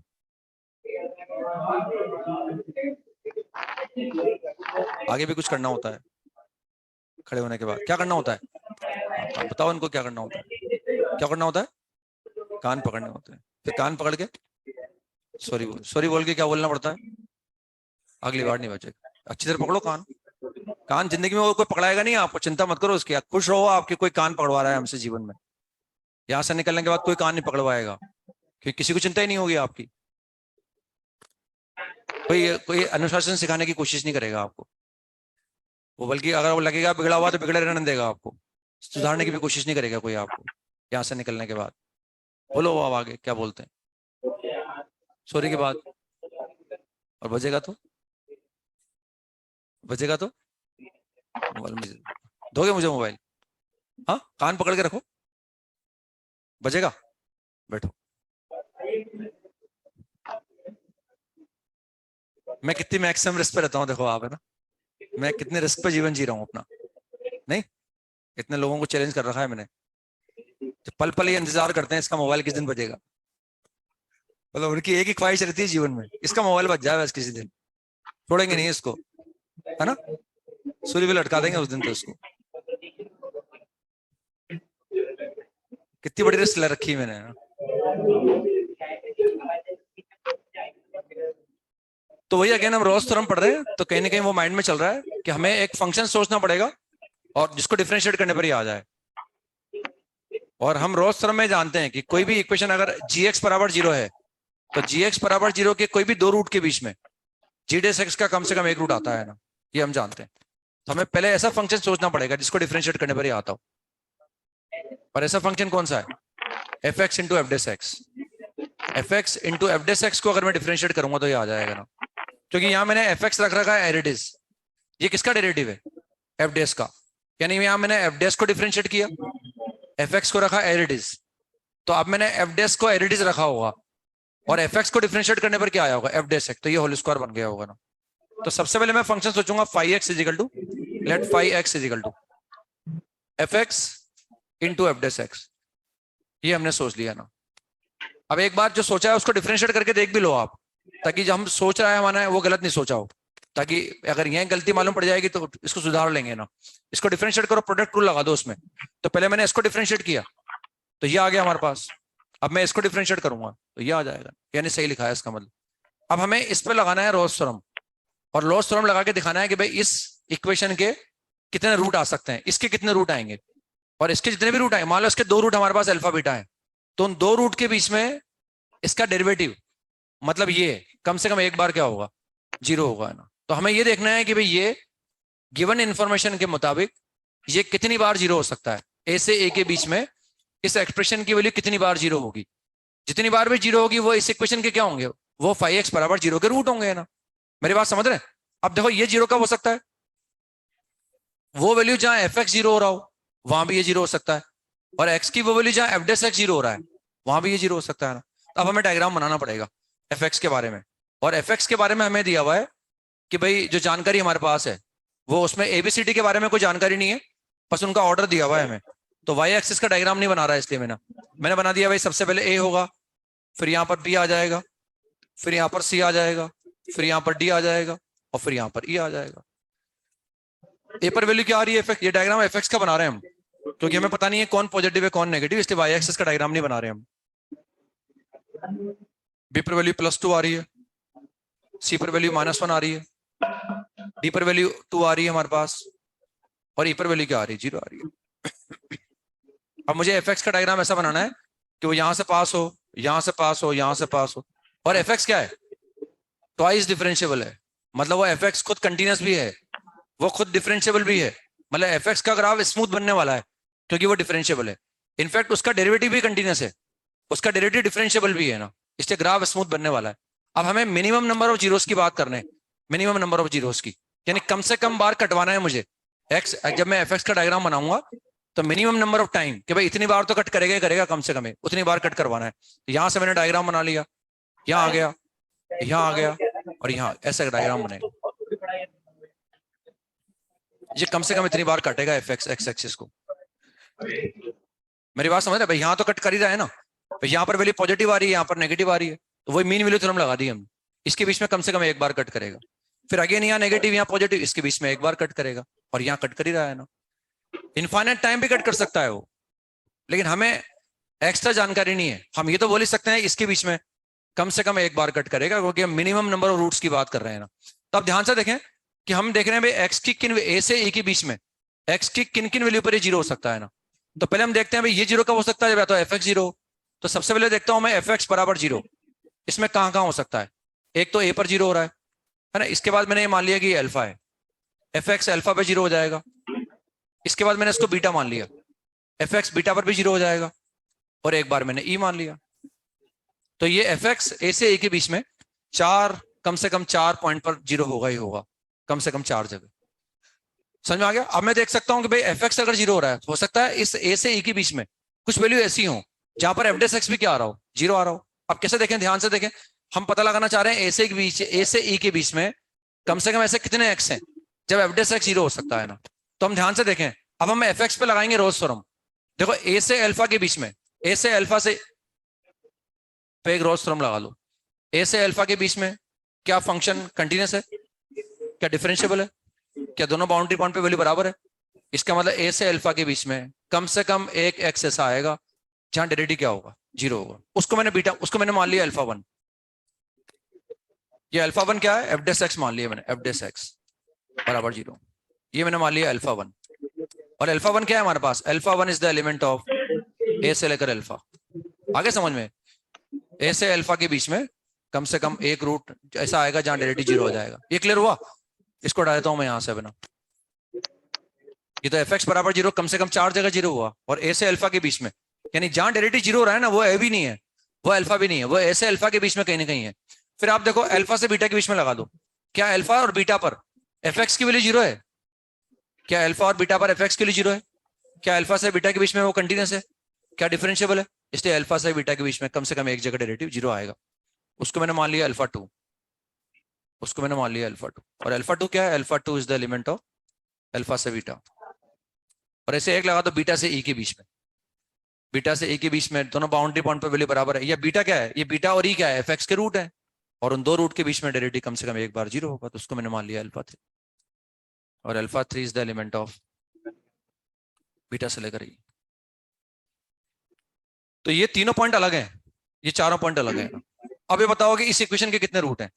अगर मैं इस इक्वेशन के रूट की बात करूं तो इसका एक रूट हमारे पास ए है, इसका एक रूट अल्फा वन है, इसके बाद इसका एक रूट अल्फा है, इसके बाद इसका एक रूट अल्फा टू है, इसका एक रूट बीटा है, फिर एक रूट अल्फा थ्री है, फिर एक रूट ई है। कितने रूट हो गए? 7 हो गए। कम से कम ये 7 बार जीरो होगा। इनफाइनाइट टाइम भी जीरो हो सकता है ना। वो तो डायग्राम में ऐसा बना सकता हूँ ना, देखो आप, मैं डायग्राम ऐसा बना दूं, फिर मुझे यहाँ जीरो करना है, यहाँ टू करना है, यहाँ टू करना है, ये टू कर दिया, फिर मैंने यहाँ ऐसा कर दिया, फिर मैंने ऐसा कर दिया। बहुत सारी जगह भी जीरो आ सकता है। हम मिनिमम नंबर ऑफ जीरोस की बात कर रहे हैं। हमने ए पर भी जीरो कर दिया, हमने यहाँ बी पर टू कर दिया, हमने सी पर नेगेटिव कर दिया, हमने वापस डी पर टू कर दिया, और ई पर जीरो कर दिया। बहुत सारी जगह भी जीरो आ सकता है। मिनिमम की बात कर रहे हैं अपन। ऐसा भी तो ग्राफ बन सकता है एफ एक्स का, लेकिन हम मिनिमम की बात कर रहे हैं, इसलिए भाई कम से कम वो 4 बार तो एफ एक्स जीरो आएगा, और कम से कम 3 बार एफ डेस एक्स जीरो आएगा। यानी इस इक्वेशन के कितने रूट आ गए? 7। अब हमें इसका डेरिवेटिव पता लगाना है। इस फंक्शन पे रोल्स थ्योरम लगा रहा हूं मैं। इन 7 पॉइंट से मैं 6 इंटरवल बना लूंगा। पहला इंटरवल बनाऊंगा ये ए से अल्फा वन, ए से अल्फा वन। क्या इस इंटरवल के अंदर ये फंक्शन कंटिन्यूस है? क्योंकि एफ एक्स तो कंटिन्यूस है ना भाई, एफ डेस एक्स भी कंटिन्यूस है, क्योंकि एफ एक्स ट्वाइस डिफरेंशिएबल है। मेरी बात समझ रहे हैं आप? तो इस इंटरवल के अंदर ये फंक्शन कंटिन्यूस है, ओपन में डिफरेंशिएबल है, दोनों बाउंड्री पॉइंट पर फंक्शन के लिए बराबर आ रही है। यानी इस ओपन इंटरवल में कम से कम इसका डेरिवेटिव कम से कम एक बार जीरो आएगा। यानी इस ओपन इंटरवल में कम से कम वो जो था हमारे पास फंक्शन, वो एक बार, एक इंटरवल में इससे बना लूंगा, एक में इससे बना लूंगा 2, एक इससे बना लूंगा 3, एक 4, 5 और 6 बार रोल्स थ्योरम लगा दूंगा मैं। तो कम से कम 6 रूट आ जाएंगे उसके। कम से कम के बारे में कमेंट कर सकते हैं, मैक्सिमम के बारे में कमेंट नहीं कर सकते, क्योंकि हमें पता नहीं है कि अगर ए पर जीरो है और बी पर 2 है तो ए से बी के बीच में वो कितनी बार जीरो होगा, पता नहीं है अपने को ना। मेरी बात समझ में आ गई ना? तो हम बोल सकते हैं कि वो जो इक्वेशन थी हमारे पास, उसके कम से कम 6 रूट आएंगे ए से ए के बीच में ना। क्लियर हो गया? तो ऐसे निकाल सकते हैं ना। तो बार बार हम ये यूज कर रहे हैं कि रोल्स थ्योरम का यूज करके हम किसी एफ डेस एक्स बराबर जीरो के रूट के बारे में कमेंट कर सकते हैं। तो this is all about Rolle's theorem. आगे चलते हैं LMVT, Lagrange's mean value theorem. Next theorem पर आते हैं, LMVT, Lagrange's mean value theorem.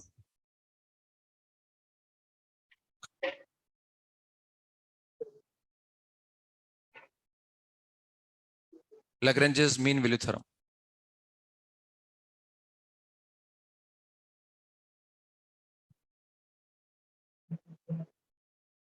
LMVT, Lagrange's mean value theorem। Lagrange's mean value theorem mathematician का नाम है।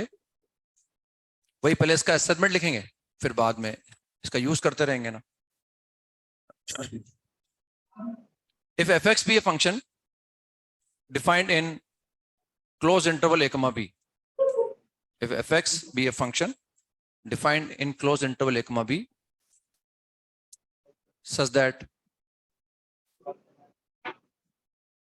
fx is, next sign is the first point,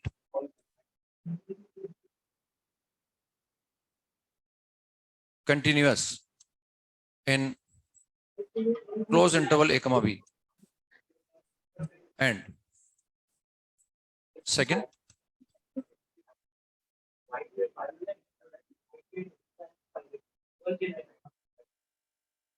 differentiable in open interval a comma b, then there exists at least one value c, then there exists at least one value c in open interval a comma b where, yes, such that there exists at least one value c in open interval a comma b such that f dash c is equal to, such that f dash c is equal to f of b minus का f of a upon b minus a। उस a से b के बीच में कम से कम एक point या कम से कम एक वैल्यू ऐसी आएगी जहां टेंजेंट का स्लोप और कॉर्ड का स्लोप बराबर होगा। बेसिकली जो रोल्स थ्योरम है वो इसका स्पेशल केस है। रोल्स थ्योरम में 3 रेस्ट्रिक्शन फॉलो करते हैं हम, इसमें 2 रेस्ट्रिक्शन तो वही है जो वहां फॉलो करते हैं।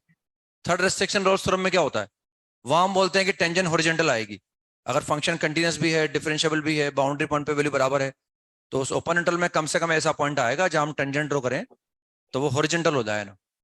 और जैसे ही मैं थर्ड रेस्ट्रिक्शन अगर यहाँ अप्लाई कर दूं, मैं बोल दूं कि बाउंड्री पॉइंट पे वैल्यू बराबर है, तो ये कितना आ जाएगा, 0 आ जाएगा, और 0 आते ही एफ डैश सी बराबर 0 आ जाएगा। तो रोल्स थ्योरम इसका स्पेशल केस है। यहाँ ये बोल रहे हैं कि बस फंक्शन कंटिन्यूअस होना चाहिए और ओपन इंटरवल में डिफरेंशिएबल होना चाहिए, और अगर ये दोनों रेस्ट्रिक्शन फॉलो कर रहा है तो फिर उस ओपन इंटरवल में ग्राफ पर एक पॉइंट ऐसा जरूर आएगा जहां टेंजेंट का स्लोप, उस सी पर ड्रॉ की गई टेंजेंट का स्लोप ए और बी को मिलाने वाली कॉर्ड के स्लोप के बराबर होगा। ये कॉर्ड का स्लोप है y2 minus y1 upon x2 minus x1। Basically function हमारे पास ये है y is equal to fx। तो बेसिकली एफ ऑफ बी का मतलब क्या है, हम इस फंक्शन की वैल्यू बी पर निकाल रहे हैं। एफ ऑफ ए का मतलब क्या है, मैं फंक्शन की वैल्यू ए पर निकाल रहा हूँ। यानी वो ये बोलना चाह रहे हैं, मैं एक्सपेरिमेंट डायग्राम बना के दिखाता हूँ। हमारे पास ये मैंने मान लिया x is equal to a है, ये मैंने मान लिया x is equal to b है। मुझे एक डायग्राम बनाना है जो क्लोज इंटरवल ए से बी में कंटिन्यूअस है और डिफरेंशिएबल है ना। तो क्या ये क्लोज इंटरवल ए से बी में कंटिन्यूअस है और क्या ओपन इंटरवल में डिफरेंशिएबल है? तो वो ये बोल रहे हैं अगर ये दोनों रिस्ट्रिक्शन पूरे हो रहे हैं तो अब ए से बी के बीच में ओपन इंटरवल ए से बी में, यानी ए से बड़ा और बी से छोटा, कम से कम एक नंबर जरूर मिलेगा कर्व पर, आपको एक पॉइंट जरूर मिलेगा जहां अगर मैं टेंजेंट ड्रॉ करूंगा तो टेंजेंट का स्लोप कॉर्ड के स्लोप के बराबर आया। ये तो मैंने ए और बी को मिला दिया, जैसे इस पॉइंट को मैं ए बोल सकता हूँ, इस पॉइंट को मैं बी बोल सकता हूँ। तो ए के कोऑर्डिनेट लिख सकता हूं मैं। ए के जो कोऑर्डिनेट है हमारे पास कितने हैं, ए का एक्स तो ए है और ए का वाई कोऑर्डिनेट कितना आएगा, एफ ऑफ ए आ जाएगा। ऐसे बी का जो एक्स कोऑर्डिनेट है वो बी है और बी का जो वाई कोऑर्डिनेट है वो कितना है, एफ ऑफ बी है हमारे पास। तो अगर मैं ए बी का स्लोप निकालना चाहूँ, स्लोप ऑफ ए बी अगर मैं निकालना चाहूँ, what is slope of a b, y2 minus y1 upon x2 minus x1। ये ऐसे स्लोप आ जाएगा y2 minus y1 upon x2 minus x1, ये स्लोप आ गया। और what is F dash C represents slope of tangent at x equal to C. तो हम देख रहे हैं भाई अगर मैं इस कॉर्ड को मिला देता हूं, ए और बी को मिला देता हूं, तो ये कॉर्ड बन गई, ये कॉर्ड का स्लोप आ गया। अब ए से बी के बीच में कम से कम एक पॉइंट ऐसा आएगा ही आएगा जहां अगर मैं टेंजेंट ड्रॉ करूंगा तो वो टेंजेंट कॉर्ड ए बी के पैरेलल हो जाएगी, and that point is x equal to C. कम से कम एक ऐसा पॉइंट आके रहेगा जहां अगर मैं टेंजेंट ड्रॉ करूंगा तो वो कॉर्ड के स्लोप के पैरेलल आ जाएगी।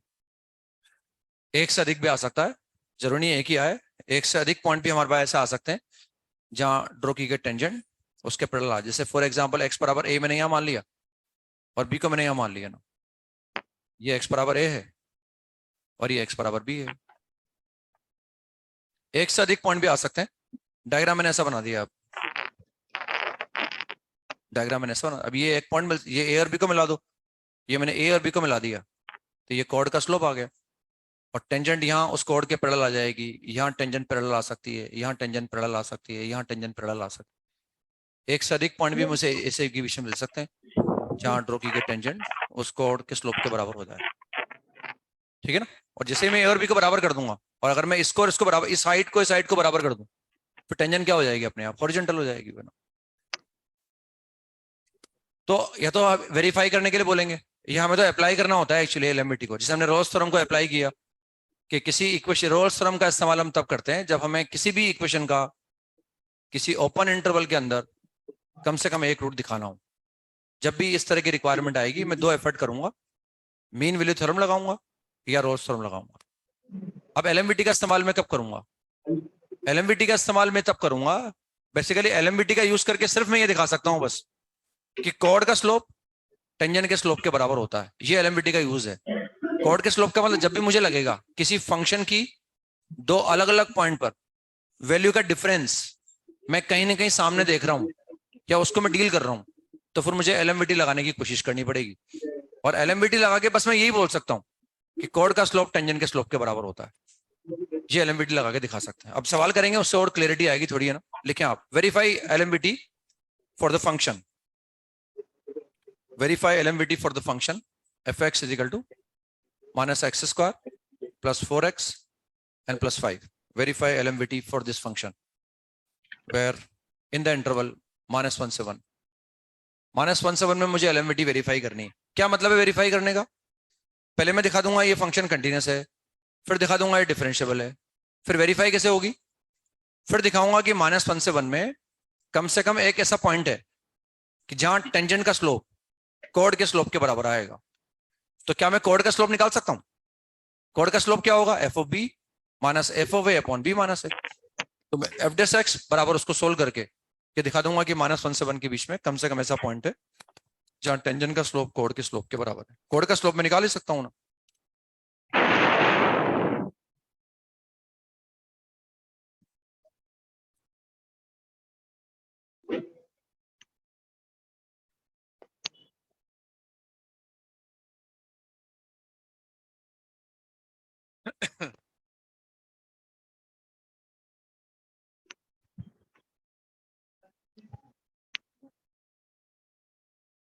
तो ये पॉलिनोमियल है, इसका मतलब क्लोज इंटरवल में कंटिन्यूस है, और पॉलिनोमियल है इसलिए ओपन इंटरवल में डिफरेंशिएबल है।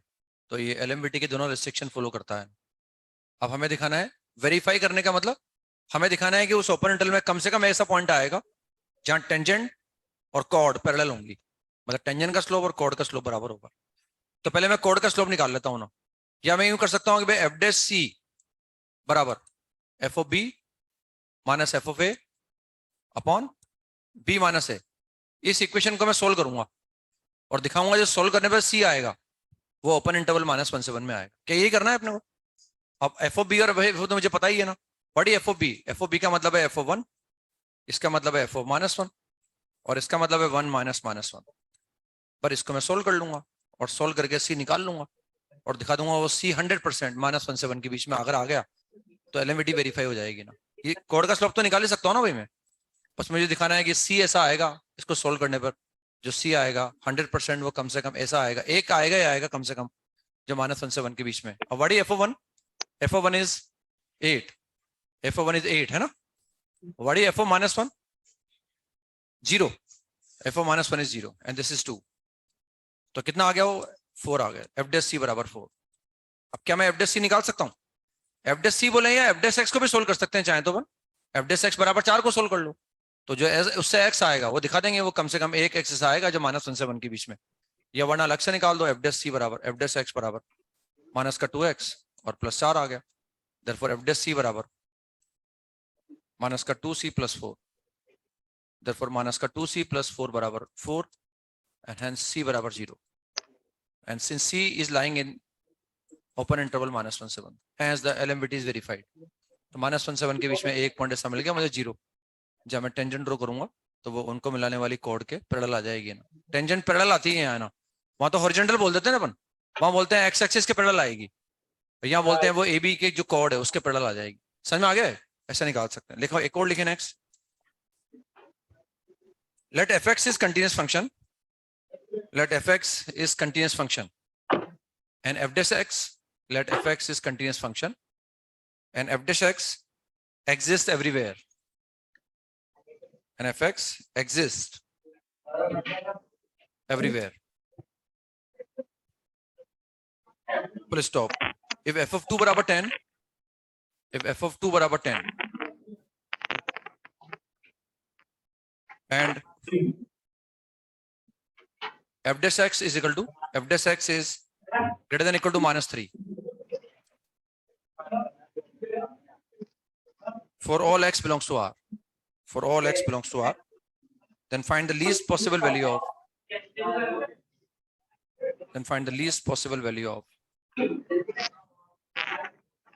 find the least possible value of f of 4.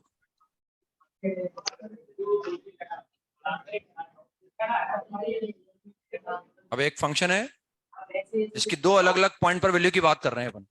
इसमें एक पॉइंट पर मुझे वैल्यू पता है, एक पर मैं वैल्यू निकालना चाहता हूँ.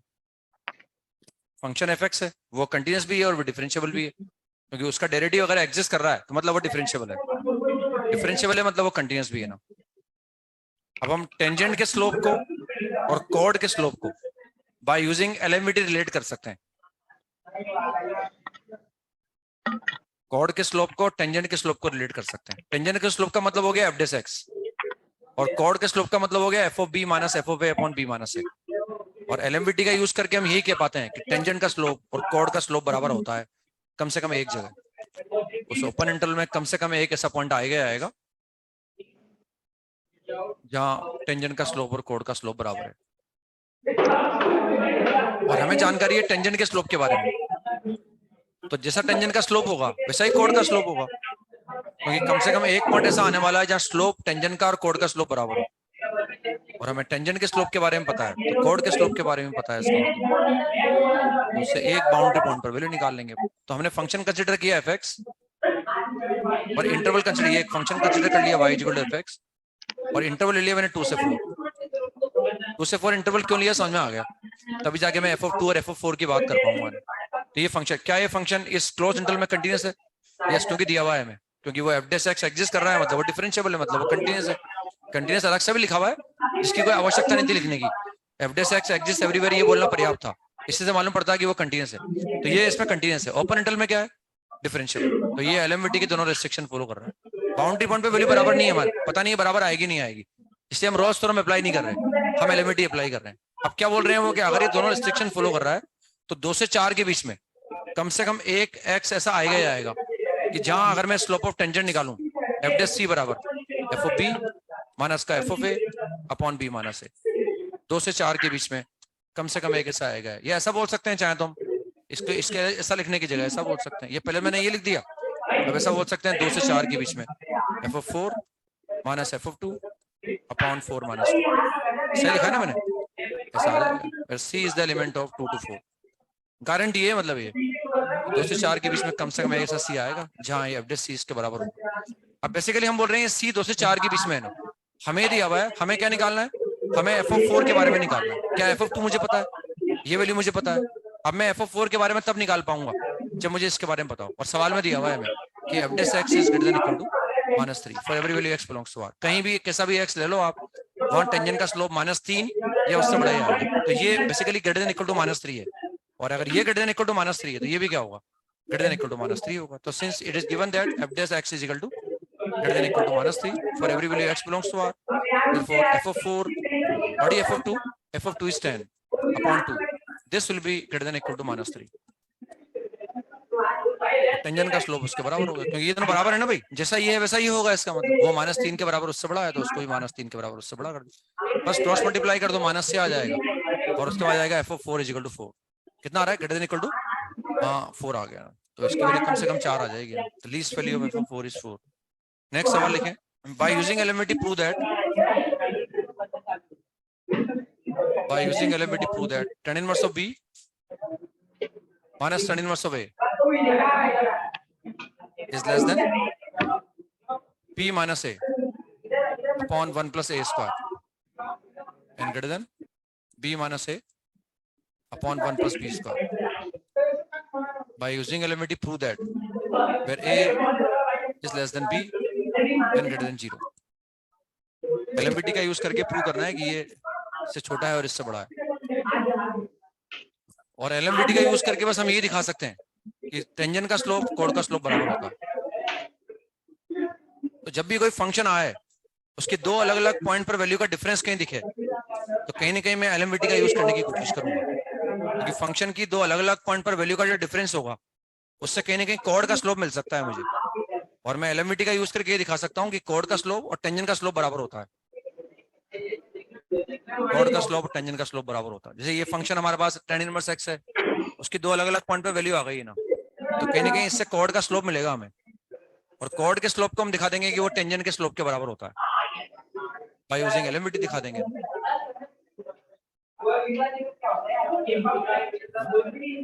इसमें a छोटा नंबर है और b बड़ा नंबर है ना, वो लिखा हुआ है वहां पर, a लेस देन b है ना, और कोड का स्लोप टेंजेंट के स्लोप के बराबर है। इसके लिए हमें ऐसा फंक्शन सोचना पड़ेगा जो LMVT के दोनों रिस्ट्रिक्शन फॉलो कर रहा है, LMVT के दोनों रिस्ट्रिक्शन फॉलो कर रहा है।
डिफरेंशियबल भी होता है, कंटीन्यूअस भी होता है ना।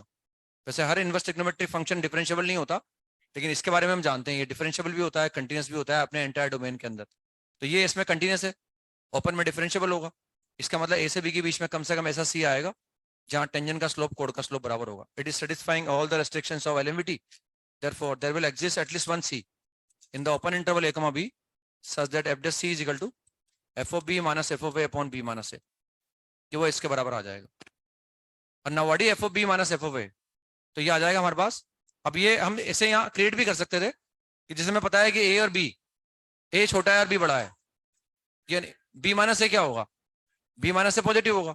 तो b माइनस a से अगर मैं डिवाइड करूंगा तो साइन विल नॉट चेंज। हालांकि मुझे प्रूव ये करना है, लेकिन अगर मैं b माइनस a से डिवाइड कर दूं तो sign will not change. b minus a से डिवाइड करने पर ज्यादा अच्छी तरह से फील कर पाएंगे अपन कि भाई ये कोड का स्लोप है। तो b माइनस a से मैंने डिवाइड कर दिया, डिवाइड करने पर यहाँ b माइनस a आ जाएगा, b माइनस a पॉजिटिव है, इससे sign will not change, sign change नहीं होगा। और ऐसे यहाँ से भी डिवाइड कर दूंगा। तो मुझे ये शो करना है, मतलब मैं वो जो मैंने लिखा था वो प्रूव करूं या मैं ये प्रूव करूं, एक ही बात है ना।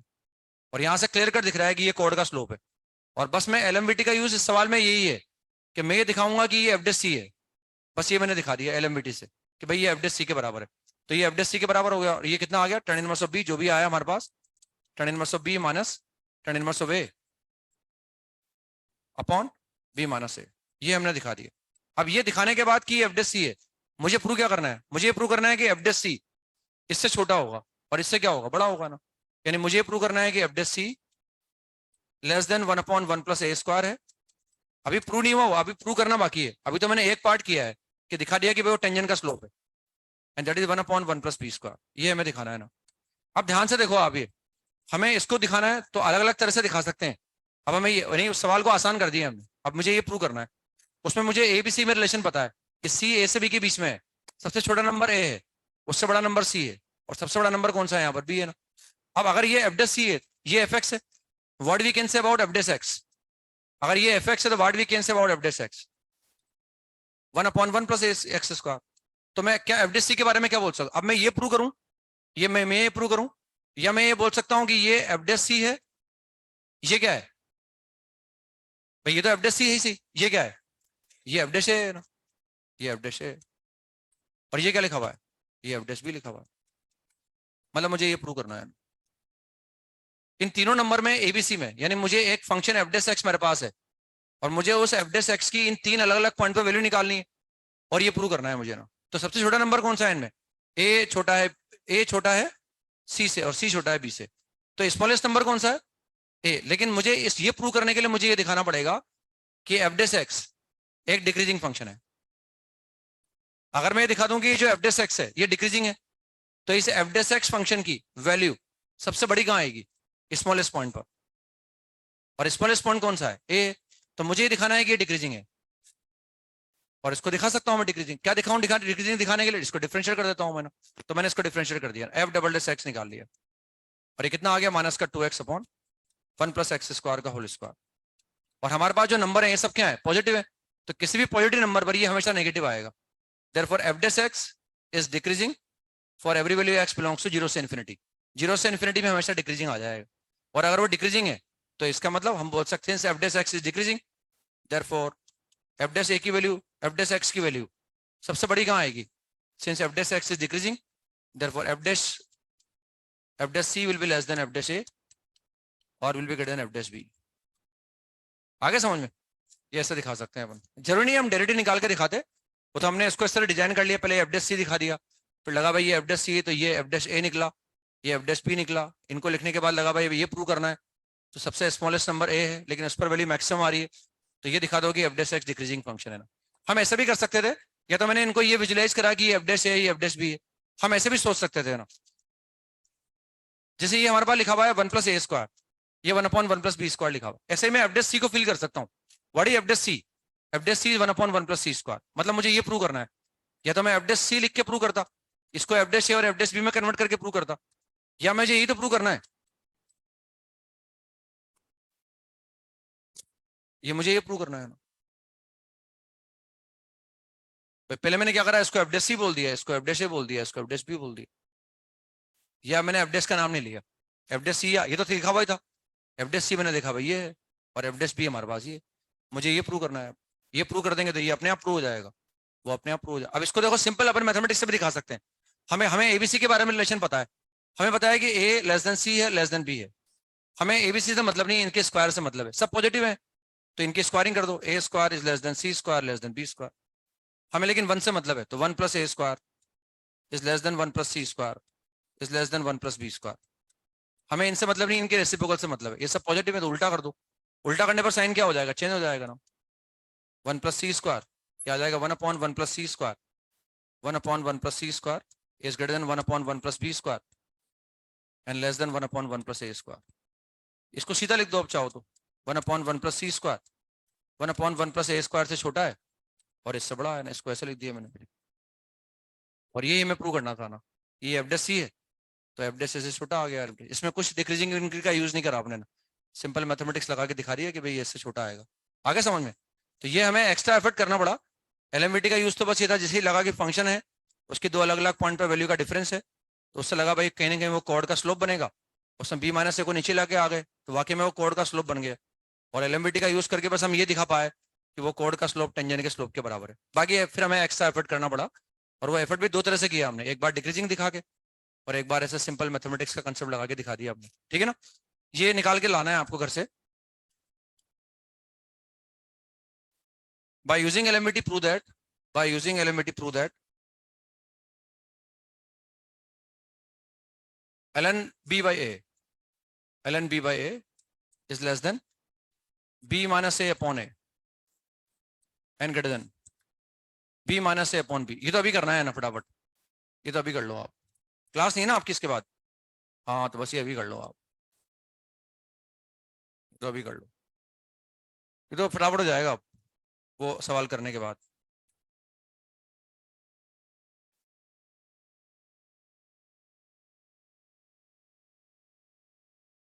जहाँ ए बी से छोटा है और जीरो से बड़ा है।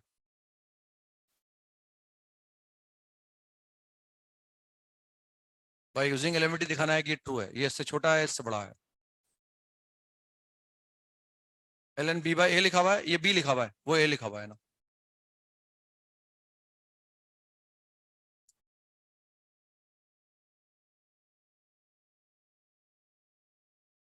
भाई ये आसान है, वो समझने के बाद बड़ी आसानी से हो जाएगा सवाल।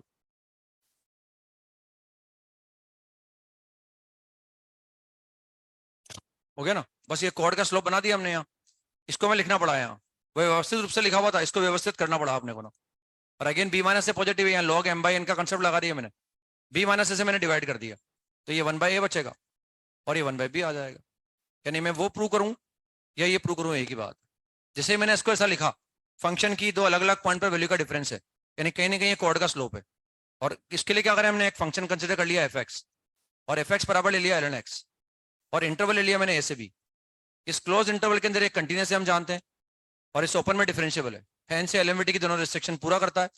हैंस ए से बी के बीच में कम से कम एक पॉइंट ऐसा आएगा जहां एफ डेस सी बराबर F of B minus F of A upon B minus A के बराबर होगा, फिर C is the element of open interval A comma B. और हम बोल सकते हैं ये क्या लिखा हुआ है, ये एल एन बी लिखा हुआ है, ये एल एन ए लिखा हुआ है अपॉन बी माइनस ए। बस हमने ये बोल दिया कि भाई ये जो वैल्यू है, जो भी फंक्शन हमने लिया है एफ एक्स, उसमें कम से कम ए से बी के बीच में एक सी आएगा जहां टेंजेंट का स्लोप कोड का स्लोप बराबर हो जाएगा। तो ये एलएमवीटी का यूज हो गया, यानी हमने एलएमवीटी का यूज करके ये दिखा दिया कि इसको मैं एफ डेस सी लिख सकता हूं, अगर ये एफ एक्स है तो बेसिकली ये एफ डेस सी के बराबर है ना, जहां सी ए से बी के बीच में है ना। Now inequality one can be written as, इसको मैं ऐसे लिख सकता हूं, एफ डेस सी, मुझे दिखाना है कि एफ डेस सी 1/a से छोटा है लेकिन 1/b से बड़ा है। अब ध्यान से देखो, मैं अगर ये एफ एक्स है तो what is f dash c, f dash c is 1/c, तो मुझे ये दिखाना है कि 1/c 1/a से छोटा है और 1/a से बड़ा है। अब मैं दो तरह से दिखा सकता हूं, बेसिकली ये सारी वैल्यूज एफ डेस एक्स की वैल्यू निकाल रखी है हमने। बेसिकली एफ डेस एक्स क्या है, 1/x है, और 1/x क्या होता है, डिक्रीजिंग होता है ना। या तो मैं डिक्रीजिंग से दिखाऊं 1/x, बेसिकली अगर मैं डायग्राम बनाऊं एफ डेस एक्स का, तो एफ डेस एक्स क्या है, 1/x है, और 1/x का हम डायग्राम जानते हैं। और जो एबीसी है वो तीनों पॉजिटिव है, उनमें सबसे छोटा कौन सा, ए है, उससे बड़ा फिर सी है, और उससे बड़ा फिर बी है ना।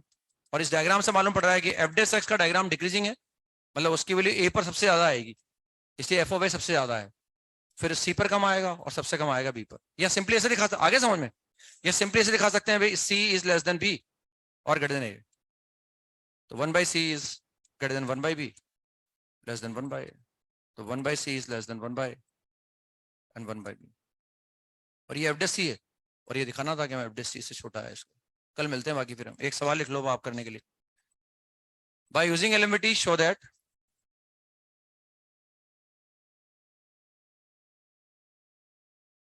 by using LMT prove that ln 1 plus x, ln of 1 plus x, ln of 1 plus x is less than x and greater than x upon x plus 1 for every value x belongs to r plus। कि किसी भी positive number पर ये true होगा ना, ये हमें दिखाना है बाय यूजिंग एलएमवीटी। सिंपल अपन ऐसे भी दिखा सकते थे इसको, भाई इसको इंटरचेंज कर लो, वो करते ना अपन इंक्रीजिंग डिक्रीजिंग का यूज करके, वो भी दिखा सकते थे, लेकिन फोर्सफुली हमें एलएमवीटी का यूज करना है ना। तो जब एग्जाम में आएगा चेक करने के लिए, तो हम चाहें तो एक फंक्शन इधर इंटरचेंज कर लें, एक फंक्शन वो मान लें, एक बार इसको इंटरचेंज कर लें, तो दो अलग अलग बार करके भी दिखा सकते हैं, लेकिन एलएमवीटी का यूज करके दिखाना है कि ये किसी भी पॉजिटिव एक्स के लिए ट्रू है ना, ये हमें दिखाना है। बाकी कल मिलते हैं फिर हम। होमवर्क लिखो आप जो करके लाना है, होमवर्क में शीट में लिखो आप।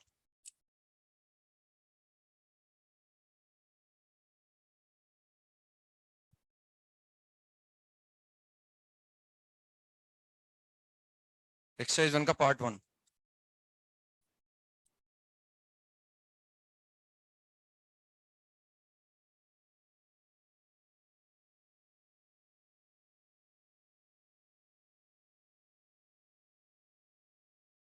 पार्ट 1 में शायद मेरे हिसाब से एफ सेक्शन में एक बचा हुआ है ना, F5, F5 बचा हुआ है ना इसमें, F5 करना है पार्ट 2 के अंदर।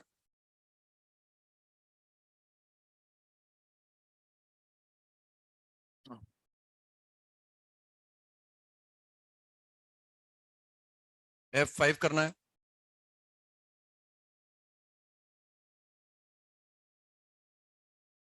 पार्ट 3 के अंदर। F2 बचा हुआ है शायद इसमें ना।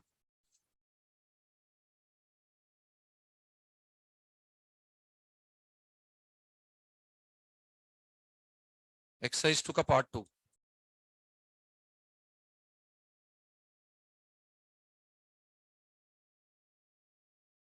21 करना है,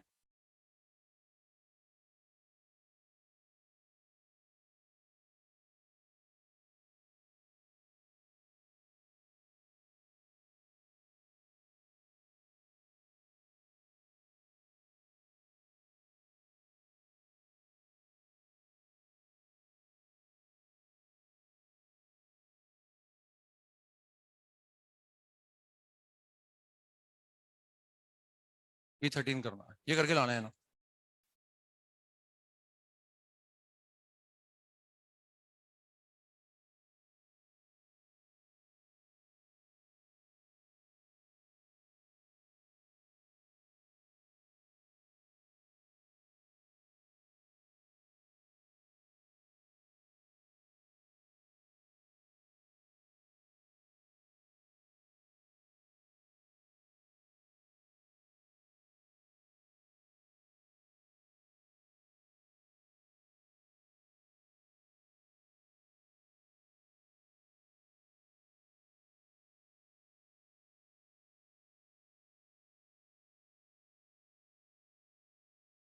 हेलो बच्चों, अभी एक आपके सेशन है 15 मिनट का, तो उसको करके फिर जाएंगे आप लोग, ठीक है।